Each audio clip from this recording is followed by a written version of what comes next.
She was hired to clean his floors. He was built to rule empires. But the night he looked at her, really looked, something ancient cracked open inside the most dangerous man in Seoul. She had no idea that walking through his door would mean walking into the eye of a storm that would strip them both bare. He was ice. She was fire. And when those two forces collide, nothing survives unchanged. Not kingdoms. Not carefully built walls. Not hearts that swore they would never, ever fall. Welcome, fam. Please like, share, subscribe, and tell me where you're watching from. Her name was Zuri. Zuri Adiz Okafor, 26 years old, 5'5" of stubborn ambition wrapped in soft brown skin, and a work uniform 2 sizes too small because the agency had run out of her size, and she had bills to pay, and pride was a luxury she could not afford right now. She had arrived in Seoul 18 months ago chasing a scholarship that fell through and stayed because going back home empty-handed felt worse than the cold. She cleaned offices on weekdays, waitressed on weekends, and sent money home every month without fail because her mother's arthritis medication didn't pay for itself, and her younger brother's school fees had a way of arriving with perfect, punishing regularity. She had not come to Seoul looking for trouble. Trouble, however, had a way of finding her anyway. The Han Group residence was not like the other properties on her cleaning roster. Zuri knew that the moment the black SUV arrived to collect her instead of the usual taxi voucher. The agency coordinator had called her personally, which never happened, and her voice had a careful, practiced quality to it, the kind of voice people used when they were about to ask you to do something that required specific courage. We need someone reliable, Ms. Okafor. Someone discreet. The regular team has been reassigned. It is only for a few weeks, until permanent staff are sourced. The pay is triple your standard rate. Do not ask questions that are not related to your duties. Triple her standard rate. Zuri had agreed before the woman finished the sentence. She did not know who Han Sung-jun was. Not really. She had heard the name the way one hears thunder before seeing lightning, distantly, abstractly, as a fact of the atmosphere rather than something with the capacity to destroy you personally. She knew he was wealthy. She knew the Han Group had its hands in construction, logistics, and things that people in certain neighborhoods referred to only with lowered voices and careful pauses. She had assumed she would clean rooms and leave and never see the man himself. She was wrong about that. The residence sat behind gates that required 2 separate clearances to enter, perched on a hillside in Songbuk-dong where the houses did not announce themselves to the street but simply existed in a kind of immovable, ancient authority. The building was all dark stone and floor-to-ceiling glass, traditional Korean architectural bones dressed in something cold and modern, like a dynasty trying to survive the future. A woman named Ms. Park met Zuri at the entrance. Small, precise, efficient in the way of someone who had long ago decided that warmth was a wasted resource. She handed Zuri a laminated card with room assignments, a cleaning schedule, and a list of 12 rules in Korean and English. Rule 7 read, "You do not enter the East Wing without direct instruction." Rule 9. You do not speak to the director unless he addresses you first. Rule 12. Underline twice. You do not look directly at the director's face. Zuri stared at Rule 12 for a long moment. Then she tucked the card into her pocket and said nothing because triple pay and because her mother's medication and because she was not in the habit of being told she could not look at someone's face and actually complying with it. She started on the lower floors. The residence was immaculate in the way that places tended to be when someone with unlimited resources and no tolerance for disorder had designed them. Dark wood floors, white stone surfaces, artwork on the walls that she suspected cost more than her entire hometown combined. She cleaned efficiently, methodically, the way she did everything, with her full attention and her back straight and her mind organized into neat, manageable compartments. She was on her knees scrubbing the base of the kitchen island, reaching into a corner that clearly nobody had touched in some time because even immaculate houses had their neglected corners when she heard footsteps. Not the quick, light steps of house staff. Heavy, deliberate, unhurried. The footsteps of someone who had never in their life been required to move fast for another person. Zuri did not look up. The footsteps stopped. She felt the silence change texture. It went from empty to occupied in a way that had nothing to do with sound. She kept scrubbing because Rule 12, because her bills, because she was not going to be rattled by expensive shoes on a dark wood floor. Spread your legs wide. The voice came from directly above her, and it was low and controlled, the kind of voice that did not rise or fall with emotion but simply occupied space with total authority, and Zuri's hand stopped moving entirely. She looked up. Han Sung-joon was not what she had constructed in her imagination. She had imagined someone softer, the way money sometimes made men soft, buffered from the edges of the world by enough zeros. He was not soft. He was tall and lean with sharp features and dark eyes that were currently looking not at her, but at the cabinet panel behind her, the one whose base had been damaged by water and whose legs had bowed outward, pushing the cabinet away from the wall and creating a gap that she was currently wedged into at an angle that required her knees to be parted to maintain her balance. "Spread your legs wider," he said, his tone exactly as it would be if he were discussing weather. "The cabinet base is warped. You need more reach to clean properly behind it. I will have maintenance fix it this week." He looked down at her then, and that was when it happened. Not slowly, not romantically. It hit them both like a physical force, the way a door swings open in a gust and takes out everything in its path. His eyes, which had been moving with professional assessment across the space, landed on her face and stopped. Just stopped. Like a clock that had been running for years without incident and suddenly, inexplicably, ceased. Zuri stared back at him, because Rule 12 had apparently not survived contact with actual proximity, and because his face was, she could find no more useful word for it, arresting. Not traditionally beautiful. Too hard for that. Too angular, with something in his expression that suggested he had decided very long ago that the world did not deserve the softness he had buried somewhere underneath. But his eyes were doing something she could not categorize and could not look away from. He was the first to break it. He looked away, and the motion was too precise, too controlled, the kind of effort that only gets made when not making it would reveal something. "The grout on the left side needs attention as well," he said and walked out. Zuri sat with her knees spread wide on a billionaire's kitchen floor and stared at the space he had vacated and tried to remember what she was supposed to be doing. It took her longer than it should have. The next day, she arrived to find the cabinet had already been fixed. Not scheduled for the week. Fixed. Overnight. New hardware, the base realigned, the gap closed. She stared at it for a moment and then opened her supply kit and got to work, because she was not the kind of woman who read things into things that had perfectly reasonable explanations. She cleaned for 6 hours without incident. She was reorganizing the supply closet near the third-floor landing when she heard voices from the room at the end of the hall. The door was partially open. She should not have been able to hear clearly. The other voice was male, older, and unhappy. He was speaking Korean too fast for her limited vocabulary to follow, but the cadence was unmistakable, the cadence of someone issuing a demand they expected to be obeyed. Han Sung-joon's response was 3 words, measured, absolute, and then silence. The older man left 2 minutes later, walking past the supply closet with his jaw locked and his eyes forward, and Zuri pressed herself back against the shelves and stayed very still until his footsteps disappeared. She stepped back into the hallway. Han Sung-joon was standing in the doorway of the room, and she discovered in that moment that surprise had a particular way of disassembling his face. For exactly 2 seconds, before the control returned, he looked like a man who had not expected to find her there and did not entirely mind that he had. "You were here long," he said. She met his eyes. "The supply closet needed organizing, Director Han." His head tilted slightly, almost imperceptibly. It was, she would realize much later, a gesture he made when something surprised him and intrigued him in the same breath. "The East Wing," he said, "needs attention tomorrow. Ms. Park will update your schedule." He went back inside and closed the door. Zuri walked down the stairs with her supply kit and a heartbeat that was behaving in ways she categorically refused to examine. The East Wing was not like the rest of the house. The other floors were cold and architectural, designed to impress rather than inhabit. The East Wing was lived in. The desk was occupied with papers and books stacked in a system that only made sense to one specific mind. A suit jacket lay over the back of a chair instead of hung properly. The window behind the desk was the only one in the house that faced the mountains directly, and someone had been in the habit of sitting in front of it for long periods because the floor there was worn slightly, just a fraction, in a way that spoke of years. She cleaned carefully, touching nothing that was not a surface. disturbing nothing in the organized chaos of his desk.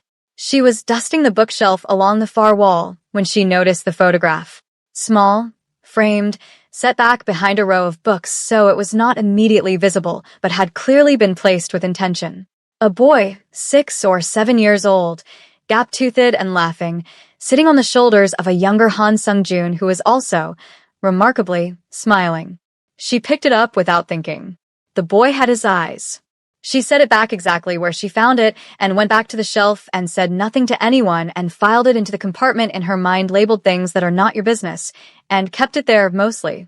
3 days later, Zuri arrived at the residence to find 2 black sedans parked at angles she associated with urgency rather than arrangement.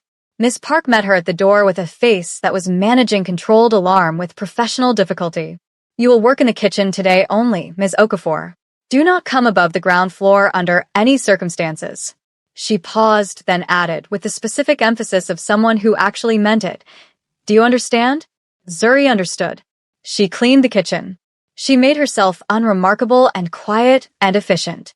She was filling the cleaning bucket at the sink when she heard it, a heavy sound from above, the unmistakable particular weight of a body impacting a wall, and then a voice she recognized even through the floor speaking in a tone she had not heard from him before. Not the controlled quiet. Something underneath it. Something that sounded like fury barely contained by the thinnest membrane of civilization. Then the sound of glass. Then nothing. She turned off the sink and stood with her wet hands and waited and told herself it was nothing to do with her. 40 minutes later, Han Sung-joon walked into the kitchen. He had a cut along his jaw, already cleaned but fresh, and his shirt was rolled to the elbows in a way that suggested the situation had required his physical involvement. His face had returned to its customary arrangement of controlled composure, but his eyes were still carrying something unprocessed, something he hadn't yet found a place to put. He looked at her as if he had forgotten she was scheduled to be here today and had arrived specifically because he had. She said nothing. She went back to the bucket. He sat down at the kitchen island. He poured himself a glass of water from the carafe and drank half of it and set the glass down and sat very still, and Zuri cleaned around him with a complete absence of comment that was, she suspected, the thing he had actually come here looking for. After 12 minutes, he said, without preamble, "Do you have family at home?" She wrung out the cloth. "A mother. A brother." He was quiet. "Then, you send the money." It wasn't a question. She answered it anyway. "Every month." Another silence. He looked at his glass. The cut on his jaw caught the light. "They are lucky," he said, and the texture of the words was different from his usual register. Unguarded in a way that seemed to happen outside his awareness. To have someone who does that. Zuri looked at him then, because she could not quite help it, and what she saw on his face was not the director of the Han group. It was someone who had sat in front of a window facing the mountains for years and worn the floor down and kept a photograph behind a row of books where visitors wouldn't see it. She said the only true thing that seemed appropriate. "It is not luck. It is just love." He looked at her. The kitchen held its breath. He stood up, took his glass to the sink, rinsed it with the particular care of someone who had been raised with specific standards, set it on the drying rack, and left the kitchen without another word. Zuri stared at the glass on the drying rack for a long moment. She was in a great deal of trouble.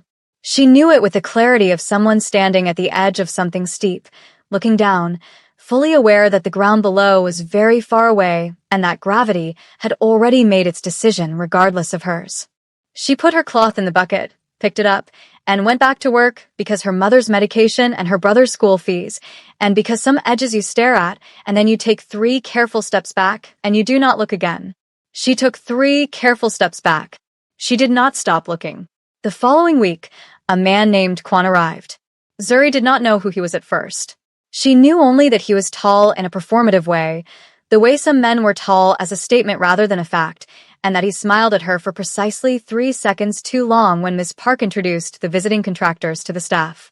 He was from the logistics division, Ms. Park said, here to review the residential security arrangements. He found reasons to be near the kitchen. The second day, he brought her coffee from the cafe down the hill, her exact order, which meant he had asked someone, which meant he had been paying a specific and deliberate kind of attention. "Thank you," she said, politely and briefly, and set it on the counter and went back to work. He leaned against the doorframe and watched her with the expression of a man who considered persistence a form of flattery. "You work very hard," he said. "Most people do," she said. He laughed. She did not. By the third day, his visits to the kitchen had a rhythm to them, and Zuri navigated them with the practiced efficiency of a woman who had spent her adult life managing unwanted attention without creating incidents in spaces where she needed to keep her job. She was focused on the pantry shelves when she heard Quan behind her, closer than she had registered, his voice dropping to the particular low register that men used when they had decided that proximity was a prelude. "You know," he said, "I could make things easier for you here. Better assignments, more flexibility." She turned around, and he was closer than she wanted, and her face said everything her mouth did not. "Step back, please," she said, and her voice was quiet and absolute, the voice she reserved for moments when politeness had used up its usefulness. He did not step back. The pantry door opened. Han Sung-joon did not raise his voice. He did not cross the room. He stood in the doorway, and he looked at Quan with an expression that had no heat in it, which made it far more dangerous than heat would have been, and he said 2 words in Korean that Zuri did not know but that drained the color from Quan's face with surgical efficiency. Quan left the pantry. He left the kitchen. He was gone from the residence by noon, and Zuri never saw him again. Han Sung-joon stood in the pantry doorway for a moment after.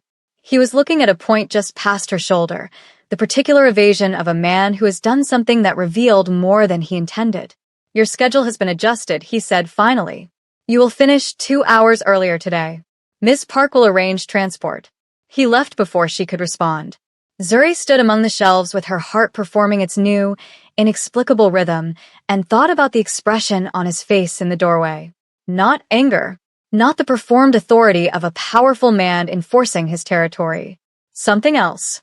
Something that moved beneath the surface of him like current under ice, purposeful and barely contained. Something that looked, she thought, dangerously close to feeling. A few days later, she arrived for her shift to find a new uniform waiting at the staff entrance. Her actual size.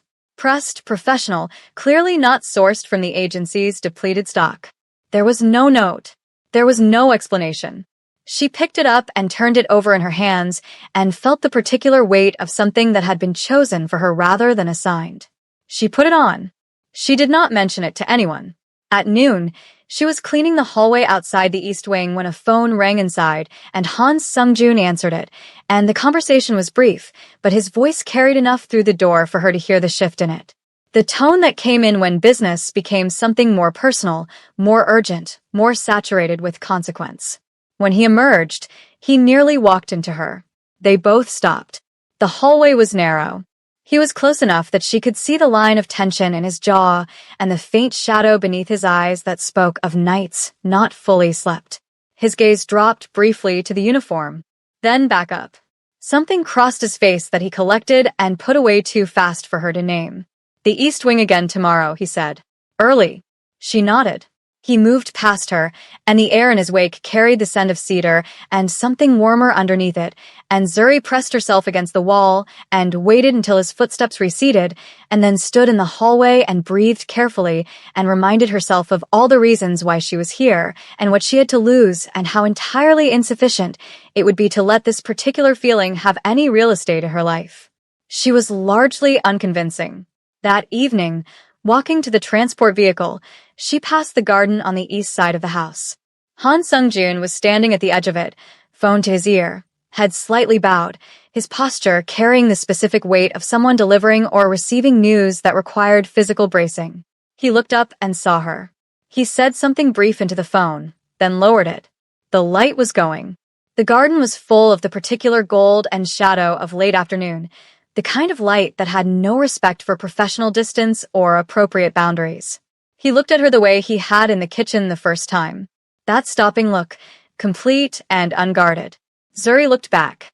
She raised one hand in a small, simple wave, not coy, not performing, just a human acknowledgement of a human being, and kept walking. She did not see his face change. But behind her, she heard him exhale. Long, slow, the release of something held too tightly for too long. She kept walking, and she did not smile until she was in the SUV and the gate had closed behind her, and even then she kept it small, pressed against the inside of her cheek where nobody could see it. The following morning brought fog and a name she had not heard before. Park Sung-chul. She heard it first from two of the household staff speaking in the kitchen when they didn't know she was in the laundry alcove folding linen. The name had weight when they said it. The specific gravity of someone who occupied a significant position in whatever the Han group was, in the official version, and the unofficial one that ran beneath it like a river under stone.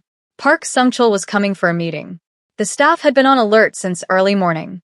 Ms. Park moved through the house with attention that had nothing to do with scheduling. Zuri worked quietly on the lower floors and did not concern herself with it. She was scrubbing the exterior step near the side entrance when the cars arrived, 3 of them, black and unhurried. Men in suits moved with the particular choreography of security personnel, efficient and unhurried, and covering everything. Then Park Sung-chul himself, and he was older than she expected, silver-haired, with the polished surface of a man who had made his peace with whatever compromises had gotten him to this level. He saw her on the step. He stopped. His eyes moved over her with an assessment that had nothing professional in it, and he smiled the way some men smile when they think they are charming and have never been corrected. He said something to the man beside him. The man translated. He says, he is not aware that Director Han employs such beautiful staff. Zuri looked at the translator. Please tell him thank you, and please ask him to keep moving. The translator's eyes widened. He did not translate this. Park Sung-chul said something else, still smiling, and stepped closer. The front door of the residence opened. Han Sung-jun stood on the threshold, and he was looking at Park Sung-chul with the particular quality of stillness that Zuri had learned, in the weeks she had spent in this house, was the most dangerous thing about him. He was always still when he was most dangerous. Stillness was how he contained the thing underneath. He said 3 sentences in Korean. His voice did not rise. His face did not shift. But Park Sung-chul's smile disappeared, and he turned from Zuri and walked toward the entrance with the brisk deliberateness of a man recalculating. Han Sung-jun held the door. His eyes met Zuri's over Sung-chul's shoulder. In his gaze was something so unambiguous that it required no translation across any language gap. Something possessive and furious, and barely wearing its mask. He looked away first. He went inside. Zuri picked up her bucket with hands that were entirely steady and kept her face completely composed and walked around to the service entrance and stood in the laundry alcove for 3 minutes doing absolutely nothing because she needed 3 minutes to put herself back together, and even then she was not entirely sure she managed it. That night, she was preparing to leave when Miss Park appeared at the service entrance with an expression that had moved from managed alarm to something quieter, and extended an envelope. From Director Han, Miss Park said. She did not explain. She left. Zuri opened the envelope in the transport vehicle. Inside was a single card, the Han Group letterhead, a short paragraph in Han Sung-jun's handwriting. Your contract has been extended by personal request. Your rate has been adjusted. I am aware this is outside your original arrangement with the agency. You are under no obligation to accept. The decision is entirely yours. Below that, a mobile number. And below that, 6 words, written with the careful deliberation of someone who had written and discarded several versions before arriving at the one that said the most while asking for the least. I would prefer that you stay. Zuri sat in the back of the SUV as it moved through Seoul's evening traffic and read those 6 words 4 times. Then she put the card in her pocket, against her chest, where it stayed warm from her skin for the rest of the ride home. She called the number in the morning. He answered on the second ring. She had expected Miss Park. Director Han. She heard him breathe in the particular way of someone working hard to sound unaffected. Ms. Okafor. She said, I'll stay. A pause. Very small, but there. Then good. 2 syllables. Good. But the exhale that followed it was not small and not controlled and spoke, very clearly, of a man who had spent the night hoping she would say exactly that. She hung up and stood in her small apartment and let herself feel the full electric weight of what she was walking back into. She went back. The days that followed had a different quality. He found reasons to be in the room she was cleaning. Not obtrusively. Not with performance. He would come with documents or his phone and station himself near a window and work, and they would exist in the same space, and gradually the silence between them developed a texture that was not empty at all. It was inhabited. Shared. The particular comfort of two people who had independently decided that the other one's presence was where the tension went out of their shoulders. He learned that she hummed when she was concentrating. Low, rhythmic, just above silence. Some days it was something he didn't recognize, something with the cadence of a language he didn't know. He did not ask what it was. He listened with the careful attention of someone collecting something precious. She learned that he kept a specific mug near the East Wing window and refilled it 3 times in an afternoon when something was weighing on him. She learned that he stood very still when people tried to read him, but moved his hands slightly when he was thinking something through. She learned that the photograph behind the books was a son. She knew this because on the 4th week, he came into the East Wing while she was cleaning and stood near the bookshelf for a long moment, and when she looked at him, his face had the open, broken quality of grief that does not make appointments. She said nothing. She finished the shelf and moved to the window and cleaned the glass with long, steady strokes. He said, behind her. He would have been 12 this year. She did not turn around. She kept moving the cloth on the glass. She said, what was his name? Junwoo. His voice was very quiet. He liked loud music and terrible jokes and was afraid of nothing except spiders. She smiled, still facing the glass. Sounds exhausting. He made a sound that might have been almost a laugh. He was. Outside, the mountains did what they always did, indifferent and magnificent, and Zuri cleaned the window until it was perfect, and they stayed in that room together for another 20 minutes and did not speak again, and it was the most significant conversation either of them would have that year. The trouble arrived on a Thursday. It arrived in the form of a woman named Baek Soyeon, who was connected to the Han family by the particular thread of obligation and history that powerful families used to bind themselves to each other, and who appeared at the residence with the proprietary ease of someone who had been told, at some point, that she had standing here. She was beautiful in the architectural way of women who had been raised to understand their beauty as a strategic resource. She moved through the residence with fluid confidence. She looked at the staff the way some people looked at furniture, necessary and largely invisible. Until she saw Zuri. Zuri was descending the main staircase with supplies when Baek Soyeon looked up from the foyer below, and the pleasant blankness of her expression sharpened into something else entirely. She spoke to Ms. Park in Korean, too quick for Zuri to follow. Ms. Park's response was careful, the tone of someone deflecting without conceding. Soyeon looked up at Zuri again and smiled. It was the kind of smile that went nowhere near the eyes and said, very clearly and without any ambiguity at all, I see what you are doing here, and I am not remotely threatened, but I am filing it away, and I will use it when I need to. Zuri came down the stairs at the same measured pace, and went about her work, and did not react to any of it. She was good at not reacting. She had spent her adult life being the person in the room who people needed to see be unfazed. But her hands, when she got to the laundry room, needed a moment before she trusted them to fold things properly. Han Sung-joon did not seek her out that afternoon. She told herself this was normal. She told herself the prickling feeling at the back of her chest was nothing but the natural discomfort of a complicated situation that did not involve her. She was halfway to the service entrance when Ms. Park appeared and said, with the tone of someone delivering a message verbatim, Director Han asks that you not depart by the service exit this evening.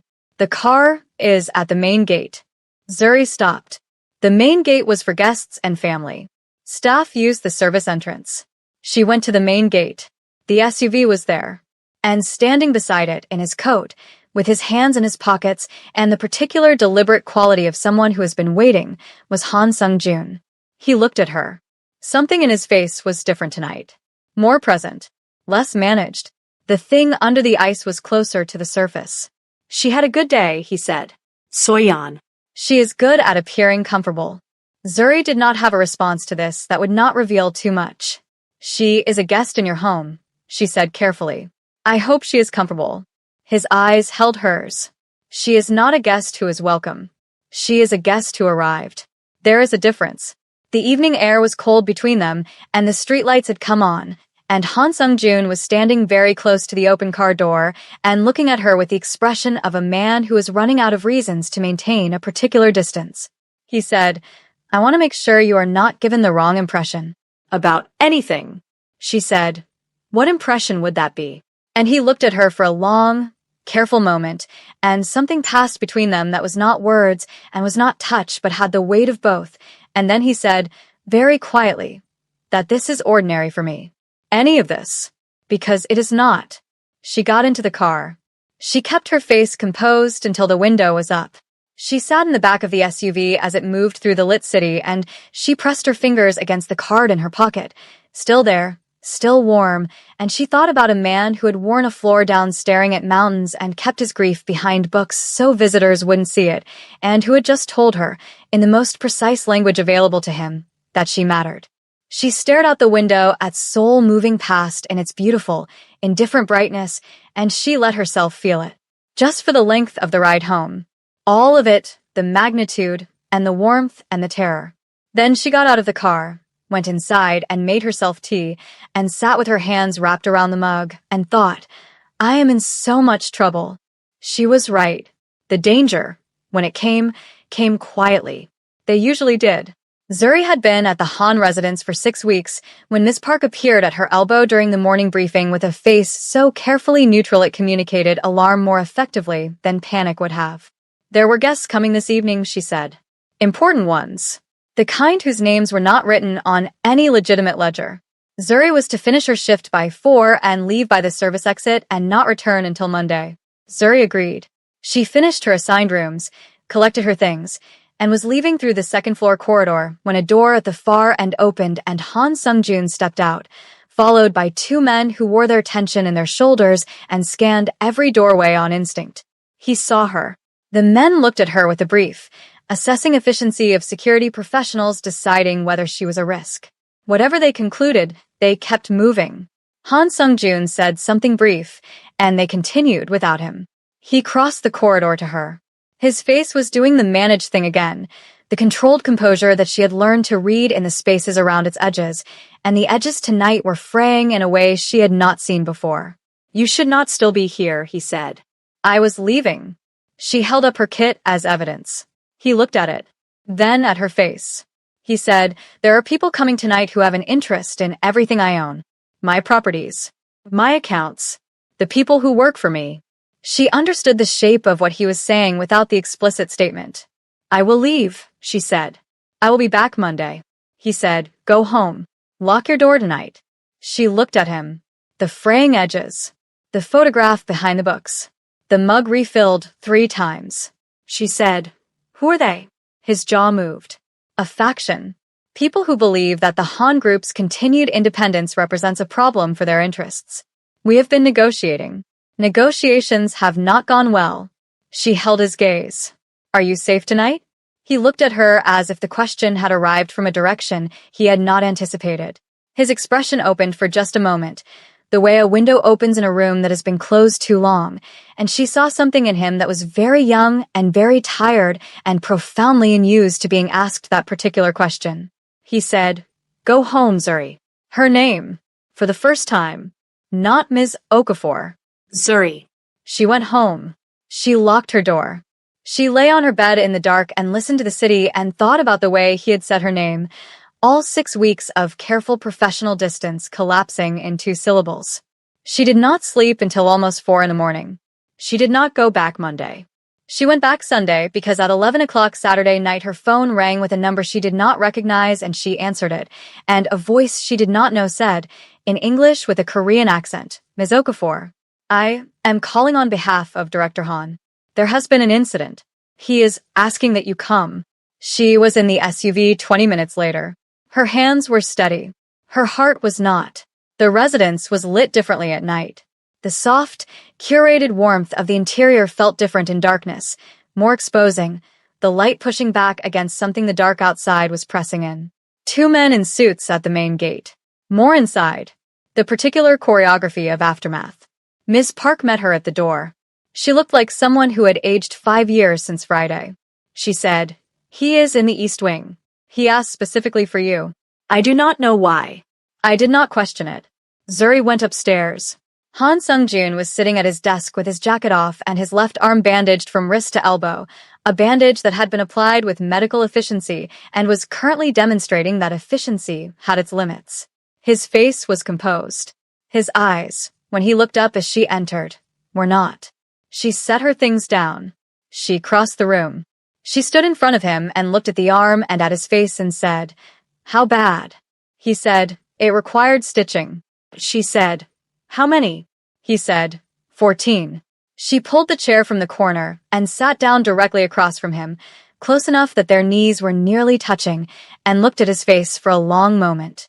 He looked back. The managed composure was entirely absent. There was nothing between them now but what was actually there. She said, "Tell me what happened." He told her. Not all of it, not the details that required protection, but the shape of it, the broad strokes of a confrontation that had gone further than anticipated and required responses he had not fully planned for. And as he spoke, his voice remained level, but his hands, resting on the desk, were not fully steady, and she recognized this as the decompression of someone who has been holding something at bay through pure will and has just now, in this room, with this person, allowed the hold to release. She said nothing while he talked. She sat with him. This was, she had learned in 26 years of being alive and being the person people came to, sometimes the only thing that was needed. To be sat with. When he finished, he looked at her and said, "You came back on a Sunday." She said, "You asked." He said, "I should not have called you. It was not appropriate." "It was." She said, "It was right." She said it quietly and completely, without performance or equivocation, and something in his face did a slow, irrevocable thing. He reached across the desk. His right hand, his good hand, and he placed it over hers, very carefully, the way people touch things they are afraid of breaking. Neither of them moved. The East Wing was entirely quiet. Somewhere outside, Soul was doing what Soul did, endlessly restless, endlessly loud, and in here there was only the warm light and two people sitting very still with their hands touching. He said, "I have not wanted anyone in this room in 4 years." She understood what 4 years meant. Junwoo, who would have been 12. She turned her hand over and held his. She felt his breath change. He looked at their hands. Then at her face.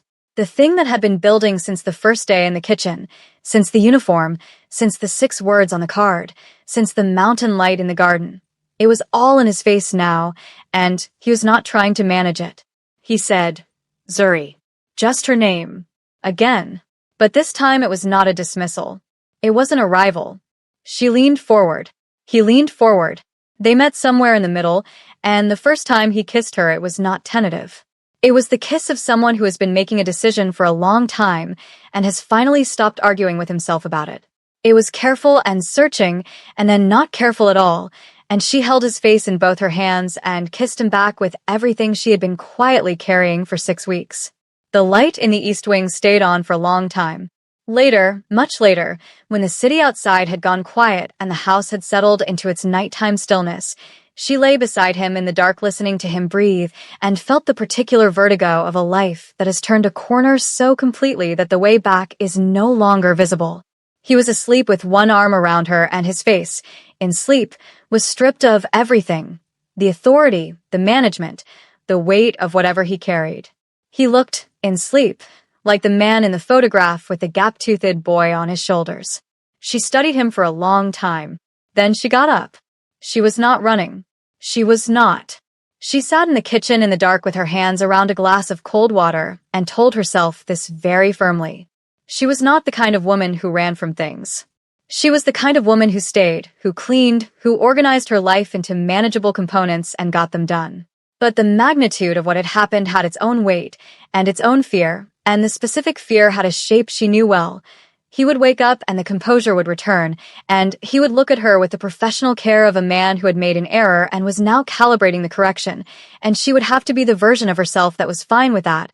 That took it cleanly, and she was not sure she had that particular version of herself available tonight. So she sat in the kitchen in the dark.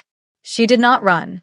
She just sat very still and prepared herself for what waking up was going to feel like. She heard him before she saw him. The footsteps on the stairs, unhurried. He appeared in the kitchen doorway in a t-shirt and bare feet, his hair loose, his expression impossible to read in the dim light. He looked at her. He looked at the glass of water. He looked at her again. He said, "You were going to leave." She said, "I was in the kitchen." He said, "You were deciding whether to leave." She looked down. She said, I didn't want to be a situation that needed managing in the morning. He was very quiet for a moment. Then he crossed the kitchen and sat down across from her and put his arms on the table and leaned forward until she had no choice but to look at him. He said, I am going to say something and I need you to hear all of it. She looked at him. I have not been afraid of anything in 4 years, he said. I built something from fear so that I would not have to feel it. I became someone who could not be touched because I could not survive being touched and losing again. He paused. He looked at their hands on the table, not touching yet an inch apart. You are the first thing in 4 years that has frightened me. Not because I think you will hurt me, because you make me want things I stopped permitting myself to want, and it is very frightening, Zuri. She said nothing. Her throat was not fully cooperating. He said, I do not want to manage this. I want to be in it. With you. If you will let me. She sat in Han Sung-jun's kitchen in the dark and felt the last of the careful distance she had been maintaining fold up entirely, quietly, without resistance. She reached across the table and took his hand. She said, I am frightened too. He exhaled. He tightened his hand around hers. He said, Good. Let's be frightened together. What followed was not simple. Nothing that matters is.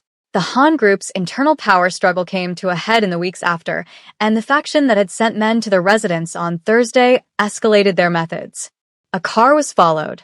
One of Sung-jun's directors received a threat with specific details that were possible only from an internal source. The house in Songbuk-dong was placed under elevated security, and Zuri, who was not and would not be a secret, became a target. She did not know this until the morning she stepped out of her apartment building and found 2 men she had never seen before standing at the entrance of the alley. They did not speak to her. They simply watched, with the particular quality of watchers who want to be noticed, who are making a point with their presence. She called Sung-jun from the lobby of her building, her voice steady. There are 2 men outside my building. She described them with the specific detail of someone who had spent 6 weeks learning to pay attention to things. He was already moving before she finished the sentence. She could hear it, the shift in ambient sound, the door, the voices giving instructions. He said, Do not go outside. Do not go to the residence. I am coming to you. He arrived in 30 minutes. The men outside her building were gone before he got there. His people had handled that, but he came anyway.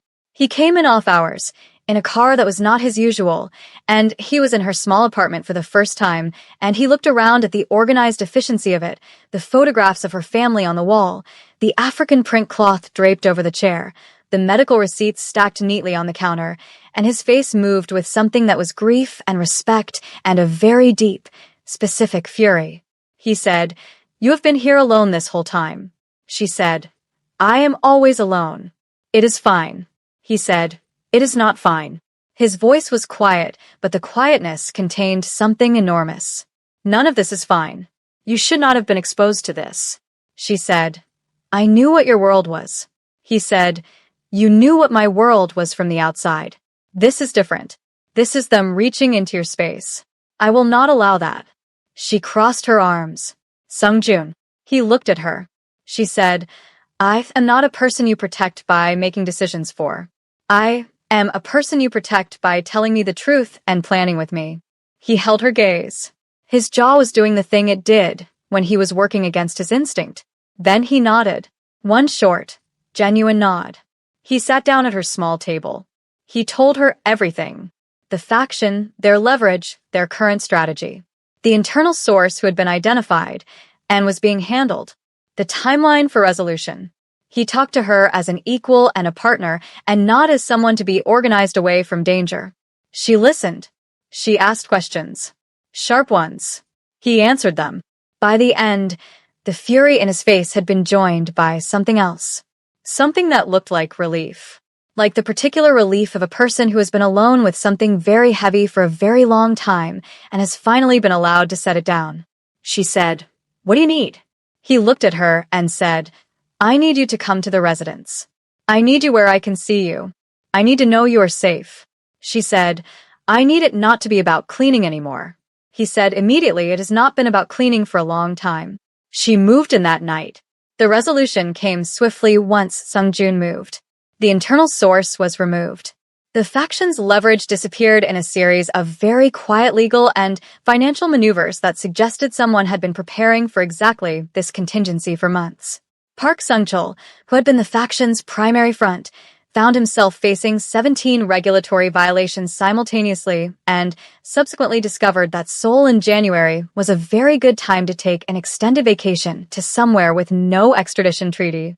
The final meeting was with the faction's remaining leadership in a room in the Han Group's building that Zuri was not in and did not ask about the details of afterward. He came home that evening and found her in the kitchen, cooking, because she had decided that the Han residence was going to have meals that actually smelled like a home instead of catering, and he stood in the kitchen doorway and watched her for a long moment without announcing himself. She said, without turning, "How long have you been standing there?" He said, "Long enough." She turned. He was still in his coat, just inside the doorway, and he was looking at her with his whole face, nothing managed, nothing controlled. "Just him." He said, "It's over." She crossed the kitchen. She put her arms around him and he pulled her in, his face against her hair, and they stood in the middle of the kitchen she had cleaned 100 times before it became the place where they cooked dinner together, and he held her with a specific grip of someone who has been braced against losing for so long that having is almost disorienting. She said into his shoulder, "I made kimchi jjigae. I called your mother for the recipe." He stilled. "His mother?" She said.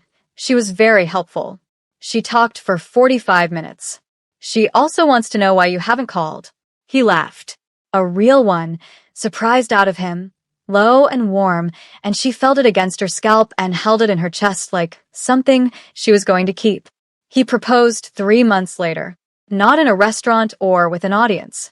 In the East Wing, in the evening, with the window open to the mountains and the photograph of Junwoo on the shelf no longer behind the books but in front of them, where it belonged. He got down on one knee, which she would tease him about for the rest of their lives, and he said, "I spent 4 years deciding that the worst thing that could happen to me had already happened. Then you came into my kitchen and looked directly at my face when I had specifically told staff not to do that." She laughed. He smiled, and it was the smile from the photograph. He said, "You made me want my life back. You gave me mine. I would very much like to give you something in return. All of it. Everything I have, and everything I am, for the rest of both of our lives." She said yes before he finished the sentence. She pulled him up and kissed him and held his face in her hands the way she had the first time, and he wrapped both arms around her and lifted her slightly off the floor, and outside the mountains were exactly as they always were, indifferent and magnificent, and inside, 2 people chose each other fully, and without reservation. They married in spring. Small, deliberate, with her mother and brother flown in from home, sitting in the front row of a ceremony in a garden full of flowers that Sung-jun had personally approved because her mother had mentioned white lilies in passing, and he had written it down. Zuri wore ivory. She did not wear a uniform of any kind. She wore the dress she chose herself and the gold necklace she chose herself, and she walked toward the man who had gotten down on one knee in the East Wing and looked at her with everything he had. Her mother cried from the first word of the ceremony. Her brother tried not to and failed completely by the second.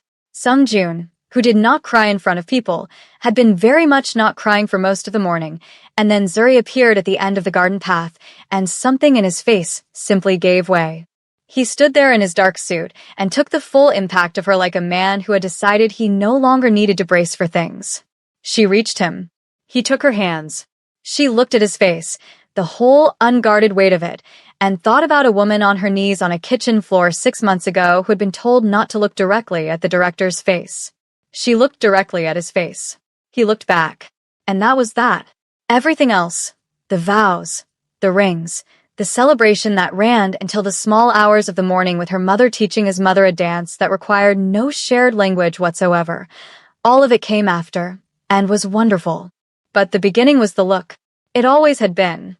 7 months after the wedding, Zuri sat in the East Wing in the morning light with a glass of water she had not touched and a pregnancy test she had been staring at for 4 minutes. Sung-jun appeared in the doorway with 2 cups of coffee, looked at her face, looked at the test in her hands, looked at her face again. He set the cups down. He crossed the room. He knelt in front of her chair, which he had done exactly once before and which she had told him looked ridiculous, and he took her hands in both of his. She said, I know we did not plan this for. He said, Zuri. She stopped. He said, look at my face. She looked at his face. It was completely open. No management, no composure, no controlled authority. Just joy. The specific, almost unbearable joy of a man who thought he was done with hoping and has been proven magnificently wrong. He said, we are having a baby. She said, we are having a baby. He pressed his forehead to her hands and stayed very still for a long moment, and she put her fingers in his hair, and outside the mountains held the city the way they always had, enormous and permanent. In the east wing window, in the morning light, the photograph of Junwoo smiled from the shelf. And the floor, worn soft beneath the chair where a man had sat for 4 years waiting without knowing what he was waiting for, held them both.